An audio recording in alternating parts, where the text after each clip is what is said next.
Number 7. UMAR MIRZA. On March 27th of 2017, a man wearing a hood and a mask burst into a Paddy Power betting shop in Birmingham, England. He brandished a gun and demanded a female worker open the safe, then forced her to fill a carrier bag with $21,628 in cash, $466 in coins, and also $259 taken from the register. The robber removed his disguise as he left the establishment, and management was able to quickly identify him from CCTV footage as 26-year-old UMAR MIRZA. It later emerged that the man had made the starkly uninspired decision of robbing the same gambling parlor where he'd previously left a resume containing all of his personal information. He'd failed to secure the job, but it wasn't specified how much time had elapsed since he'd left the application. The police raided his home and found the carrier bag, an imitation firearm, and a betting slip on which he'd written, "I have got a gun. Open the door or I will shoot you." MIRZA, who was described by his lawyer as a gambling addict, admitted robbery and possessing an imitation firearm and was jailed for 6 years at Birmingham Crown Court on August the 18th of that same year. Number 6. Annabella Dukes.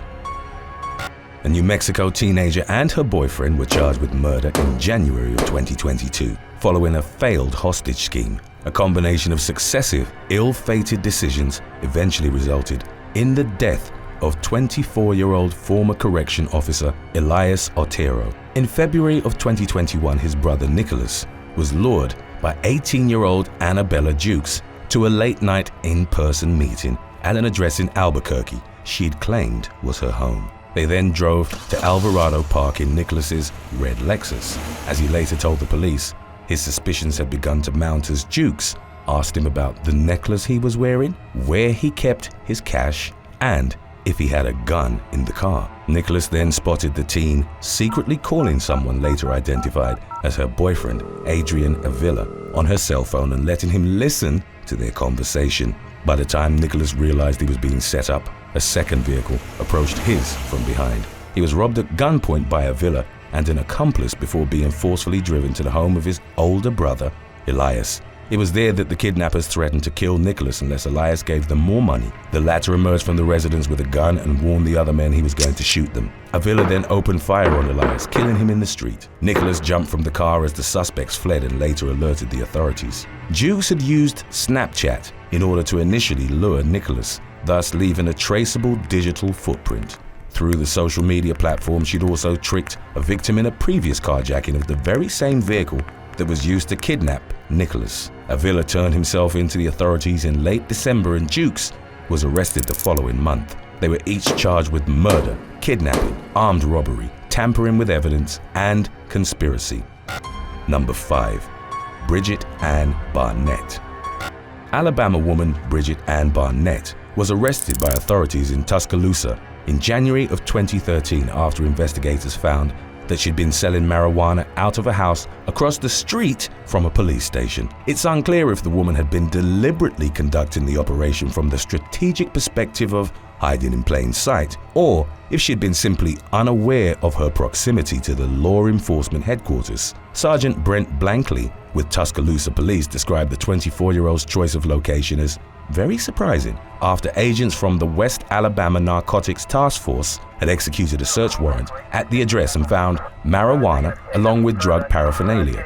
A graphic from Google Maps provided by the authorities showed that the house on Mill Creek Lane was only about the width of a parking lot from the station.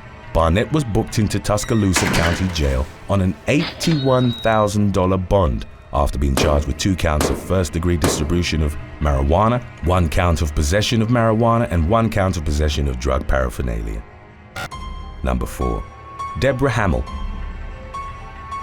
On July the 16th of 2019, an Oklahoma woman had the very bad idea of fleeing from a police officer who conducted a traffic stop and then attacking him, even though she only risked an $80 fine for a broken tail light. The interaction was captured in its entirety by Officer Charles Missine's body cam. He asked 65-year-old Deborah Hamill about the faulty equipment, and she replied that the tail light had been out for 6 months but maintained she was going to fix it. HANTL then grew agitated when MIRZA wrote her an $80 ticket and refused to sign it. As tensions escalated, the officer ordered the woman to get out of the car and told her she was under arrest. HANTL didn't comply, told the officer to shut up, and then drove away. MIRZA got into his vehicle and chased her for several minutes. After HANTL eventually pulled over, he commanded her to exit the vehicle with his weapon drawn, but she continued being uncooperative. MIRZA holstered the firearm, then pulled the woman out of the car and pushed her onto the ground. HANTL rolled onto her back and, according to court documents, kicked the officer in the groin region, telling him, "I said leave me alone and I mean it." It was at that point that MIRZA pulled out his taser and fired it at HANTL, leaving her writhing in pain. Once handcuffed and inside the police cruiser, HANTL told the officer that he didn't have to use his taser on her, but MIRZA defended his actions, pointing to the woman's repeated defiance. When the officer mentioned the fact that she'd kicked him, HANTL claimed to have done so because she was a country girl. The encounter, which could have ended in a fine for the woman, concluded with her facing a charge of misdemeanor resisting arrest as well as a felony charge of battery or assault and battery on a police officer. Number 3. CLINT BUTLER. In 2020, British man CLINT BUTLER was serving a 17-year sentence for robbery and firearms offences at the Spring Hill Open Prison in Buckinghamshire, England. The convicted man, reported as being in his mid-30s, was expected to be released in 2024, but he escaped from prison at midnight on November the 28th. A major police manhunt ensued that for nearly 2 months made no significant progress. It was by chance occurrence and a very bad idea on Butler's part that he was eventually brought back into custody. On January the 13th of 2021, while patrolling in the area of Martineau Way in Birmingham city centre, police constables Mark Owen and Alison Brown spotted 2 men. One of them abruptly changed direction upon being approached by the officers. Pandemic lockdown restrictions have been in place since January the 4th, with people urged to remain at home and only shop for basic necessities. Owen and Brown turned their body cameras on, then asked the pair why they were out and not adhering to the restrictions in place. One of the men, who would be later revealed as Butler, told them that he'd been shopping for the new Call of Duty game. Owen then informed the pair that he was going to check their personal information. In the moments that followed, as shown by body cam footage, Butler kicked Owen in the groin, but then slipped on the pavement while attempting to run away. The officers tackled him to the ground, and in the struggle that followed, Butler punched Brown in the face. The law enforcement officers called for backup and were assisted by nearby security guards towards incapacitating Butler. After being placed in handcuffs, he gave the officers a false name and admitted that he had cannabis on him, before eventually confessing that he was on the run. He was jailed for 13 months for absconding from prison and 6 months for assaulting the officers, with the sentences ordered to be served consecutively. West Midlands Police Superintendent Nick Rowe described Butler's decision to go out with a friend and buy a game in the middle of a lockdown while he was on the run from the authorities as idiotic and a mystery. Today's topic was requested by River Parish. If you have any other topics you'd like to learn about, subscribe and let us know in the comments section below. Number 2. Douglas Peter Kelly. A Florida man was arrested for drug possession in 2018 after asking the police to test his methamphetamine and telling them he intended to press charges against his dealer. The bewildering case was shared on social media by the Putnam County Sheriff's Office, and it involved 49-year-old Douglas Peter Kelly.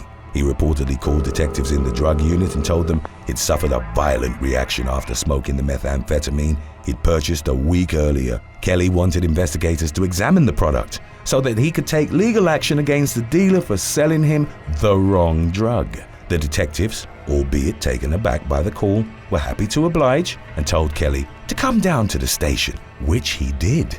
The man handed them a clear, crystal-like substance wrapped in aluminium foil that was later confirmed as methamphetamine. Kelly was arrested for possession and taken next door to the Putnam County Jail. In the viral Facebook post, the department encouraged others to come forward with their drugs, expressing the officers' readiness to assist them if they suspected to have been misled in their illegal purchase. Number 1. Cameron Jeffrey Wilson. 27-year-old Cameron Jeffrey Wilson ended up in the custody of authorities in Washington through a series of blunders that had begun with him accidentally shooting himself in the testicles on April the 5th of 2019. While at his Kashmir home, Wilson was carrying a handgun in his front pocket when the weapon went off, releasing a bullet that pierced his groin and thigh. The 13-time convicted felon told his girlfriend to get rid of the gun and then went to the hospital. Court records detail that as Wilson was being treated for the gunshot wound, a balloon of marijuana slipped out of his backside.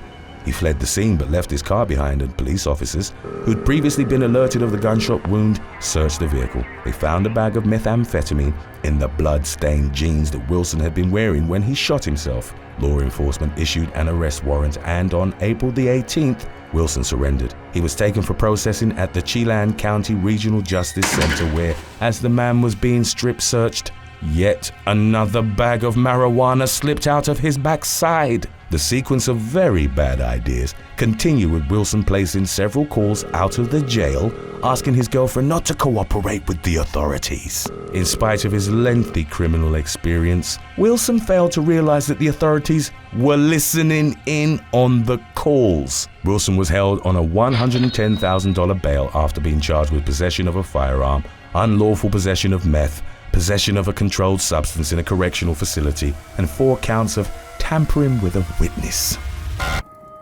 Thanks for watching. Would you rather be shot out of a cannon or drop down a waterfall in a barrel?